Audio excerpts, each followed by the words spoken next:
May 633 AD. The plains of Mesopotamia are burning. In the span of a few short weeks, the unthinkable has happened. 2 imperial armies of the Sassanid Empire have been annihilated. The Battle of Chains left their frontier guards shackled in the sand. The Battle of River turned the Euphrates red with the blood of their heavy infantry. For the Emperor Yezdegerd III in Ctesiphon, this was no longer a border raid. It was an existential crisis. The barefoot lizard-eaters of the desert, as the Persian court arrogantly called them, had kicked down the door to the empire's breadbasket. The humiliation was unbearable. The strategic situation was critical. If Khalid ibn al-Walid was not stopped now, the road to the capital would be wide open. But empires do not fall easily. The Sassanid superpower, though exhausted by years of war with Rome, still possessed vast resources. The emperor ordered a full mobilization. He would not send just another army, he would send 2. He would overwhelm the desert commander with sheer numbers and sophisticated strategy. He would crush Khalid between the hammer and the anvil. As the Arab poet later wrote, "The lion does not sleep when the jackal enters his den. He wakes and he kills." This is the story of the Sassanid Empire's greatest attempt to destroy the sword of Allah. And it is the story of how Khalid ibn al-Walid responded with a tactical masterpiece, a maneuver so complex and so deadly that military historians compare it to Hannibal's triumph at Cannae. Welcome to the Battle of Walajah. The Persian strategy was sound. It relied on their greatest advantage, manpower. The emperor dispatched a massive new army under the command of Andarzaghar. Andarzaghar was not a court politician like Hormuz. He was a veteran governor of the frontier, a man who grew up fighting border skirmishes. He knew the Arabs. He respected their speed, and he intended to neutralize it. His orders were to march to Walajah, a location where the Tigris and Euphrates rivers narrow, creating a natural choke point. But Andarzaghar was only the bait. A second army, led by the legendary General Bahman, was marching south from Ctesiphon to join him. Bahman commanded the heavy imperial reserves, the iron core of the Sassanid military. The plan was simple. Andarzaghar would dig in at Walajah and lure Khalid into a stalemate. Once Khalid was pinned down, Bahman's army would arrive from the north, flanking the Muslims and crushing them against the river. It was a classic divide-and-conquer strategy. Khalid's intelligence network, the Eyes of the Desert, picked up the movement of these 2 leviathans. Khalid realized immediately that he was walking into a trap. If the 2 Persian armies united, their combined mass would be unstoppable. He had to move. Khalid gathered his commanders. The accounts tell us he looked at them and said, "We must strike the first enemy before the second can tie his sandals." Khalid ignored the second army. He pushed his men to the breaking point, racing across the scorching terrain to intercept Andarzaghar at Walajah before reinforcements could arrive. The Muslims arrived to find Andarzaghar waiting for them. The Persian general had chosen his ground well. He had deployed his massive force, estimated at 30,000 to 50,000 men, in a wide plain, with a ridge of hills behind them to protect their rear. Andarzaghar was confident. He had the numbers, he had the terrain, and he knew help was on the way. He looked at the smaller, dust-covered Muslim force and reportedly said to his officers, "Let them come. They are like flies flying into a web. The more they struggle, the tighter we shall bind them." The battlefield of Walajah was a flat plain, bordered by ridges. It was perfect for the heavy Persian infantry to form their shield wall and grind the lighter Arab force to dust. But Khalid saw something Andarzaghar did not. To the Persian general, the ridges behind the battlefield were a safety measure, a wall to protect his back. To Khalid, they were a weapon.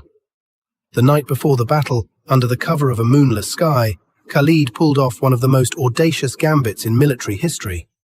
He took his 2 best cavalry commanders, Suwaid and Rafe, and gave them 4,000 horsemen, nearly half his cavalry strength. His orders were specific and terrifying. They were to ride wide, far around the Persian flanks, using the darkness and the gullies of the terrain to stay invisible. They were to position themselves behind the ridges at the rear of the Persian army, and then they were to wait. Khalid told them, "Do not show yourselves. Not when the battle starts, not when the swords clash. Wait until the enemy believes he has won. Wait for my signal." By dawn, the 4,000 horsemen had vanished into the landscape. To the Persians looking across the field, Khalid's army appeared dangerously small. His centre looked thin, his flanks looked weak. It was exactly what Khalid wanted them to see. The sun rose over Walajah. The drums of the Sassanid army began to beat, a slow, rhythmic thunder that shook the ground. Andarzaghar ordered the advance. Thousands of Persian heavy infantrymen, clad in chainmail and carrying tall rectangular shields, began the march.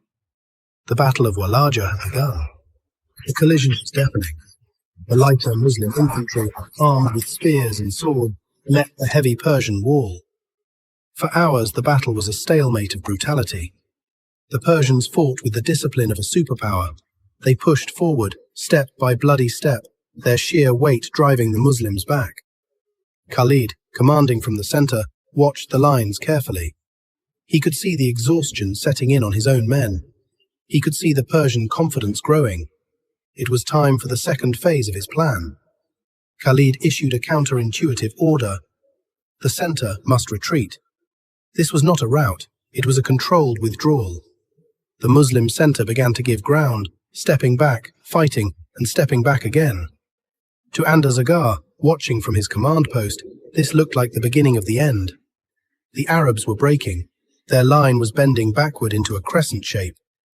The scent of victory is a powerful intoxicant. Andarzaghar abandoned caution. He ordered his wings to swing inward, pouring everything he had into the centre to shatter the Muslim line once and for all. The Persian army compressed.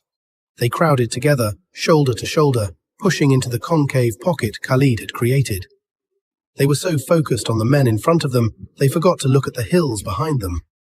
The trap was set. The enemy was fully committed.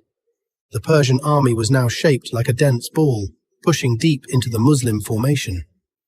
Khalid raised his sword. The signal was given. From behind the ridge, a sound emerged that froze the blood of the Persian rear guard. Not the sound of wind, but the thunder of 16,000 hooves. Suwaid and Rafe, the hidden commanders, crested the hills. They did not pause. They charged down the slope like an avalanche of steel. Allahu Akbar! The cry rang out from the rear. The Persian soldiers in the back ranks turned around, eyes widening in horror. They expected safety. They found heavy cavalry charging at full gallop. The impact was catastrophic. The Muslim cavalry smashed into the exposed rear of the Sassanid army. At the exact same moment, Khalid halted his retreating centre. The broken Muslim infantry suddenly planted their feet, locked their shields, and pushed back with renewed fury.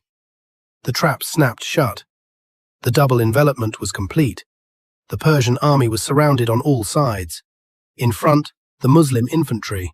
Behind, the Muslim cavalry. On the flanks, Khalid's light horsemen closed the circle. It was a tactical miracle. A smaller force had completely encircled a larger one. Chaos erupted inside the Persian ranks. The men in the centre couldn't swing their swords because they were pressed so tightly against their comrades. The men in the rear were being cut down by lances they couldn't see coming. Panic is contagious. It spreads faster than fire. Andarzaghar tried to rally his men, shouting, "Stand fast! Break through!" But his voice was lost in the screams of the dying. The disciplined Imperial army dissolved into a terrified mob. It became a slaughter. The Battle of Walaja effectively ended, and the massacre of Walajah began. Historical sources tell us the killing lasted until sunset. The precision of the encirclement meant that very few Persians escaped. Andarzaghar, the man who had boasted of binding the Arabs like flies, managed to break out with a small bodyguard. But his fate was perhaps crueler than his soldiers. He fled into the deep desert, hoping to reach Ctesiphon. He lost his way. The desert, which he had failed to respect, claimed him. He died of thirst, alone in the sands, while his army lay dead at Walajah. The victory was absolute. Khalid ibn al-Walid had destroyed the third Persian army in a row. He had executed a maneuver that military academies would study for 1,000 years. As the dust settled, Khalid stood over the battlefield. The loot was immense: gold, silver, fine armor, and supplies meant to feed the empire. He gathered his exhausted, blood-stained warriors. They were simple tribesmen, far from home, staring at wealth beyond their wildest dreams. But Khalid knew the war was not over. The second army, the one led by Bahman, was still out there. The emperor's rage had not been extinguished. It had been fueled, and just a few days' march away, at a place called Audacious, the Persians were gathering every last man, woman, and auxiliary they could find. They were no longer fighting for victory. They were fighting for survival. The river of blood had been a tragedy. Walajah had been a tactical masterpiece. But Audacious would be a bloodbath that would haunt Khalid's legacy forever. Subscribe to Historic War Lens for the next battle.